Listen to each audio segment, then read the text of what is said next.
குத்தாலம் ஒழுங்குமுறை விற்பனை கூடத்தில் நடைபெற்ற மறைமுக ஏலத்தில் ரூபாய் 1,30,00,000 பருத்தியை வியாபாரிகள் கொள்முதல் செய்தனர். சராசரியாக பருத்தி குவிண்டால் ஒன்றுக்கு ரூபாய் 6,873க்கு விலை போனது. மயிலாடுதுறை மாவட்டத்தில் 5,239 ஹெக்டேர் பரப்பளவில் பருத்தி சாகுபடி செய்யப்பட்டு விவசாயிகள் தற்போது பருத்தியை அறுவடை செய்து ஒழுங்குமுறை விற்பனை கூடங்கள் மூலம் வாரந்தோறும் விற்பனை செய்து வருகின்றனர். அந்த வகையில் குத்தாலத்தில் உள்ள ஒழுங்குமுறை விற்பனை கூடத்தில் தேசிய வேளாண் மின்னணு சந்தை திட்டத்தின் கீழ் ஈனாம் முறையில் பருத்தி மறைமுக ஏலம் நடைபெற்றது. 700 விவசாயிகள் 1,900 குவிண்டால் பருத்தியை விற்பனைக்கு கொண்டு வந்தனர்.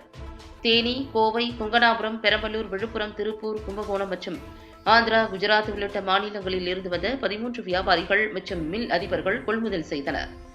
பருத்தி குவிண்டால் ஒன்றுக்கு அதிகபட்ச விலையாக ரூபாய் 7,699க்கும் குறைந்தபட்ச விலையாக ரூபாய் 6,311க்கும் சராசரி விலையாக ரூபாய் 6,873க்கும் விலை போனது.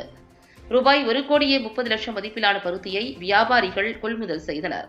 இந்த ஏலத்தில் இந்திய பருத்தி கழக அதிகாரிகள் கலந்து கொண்டனர். கடந்த வாரம் குறைந்த விலைக்கு பருத்தி ஏலம் எடுக்கப்பட்டதால் விவசாயிகள் சாலை மறியல் செய்த நிலையில் இந்த வாரம் சற்று கூடுதல் விலைக்கு பருத்தி ஏலம் போனதால் விவசாயிகள் சற்றே நிம்மதியடைந்துள்ளனர்.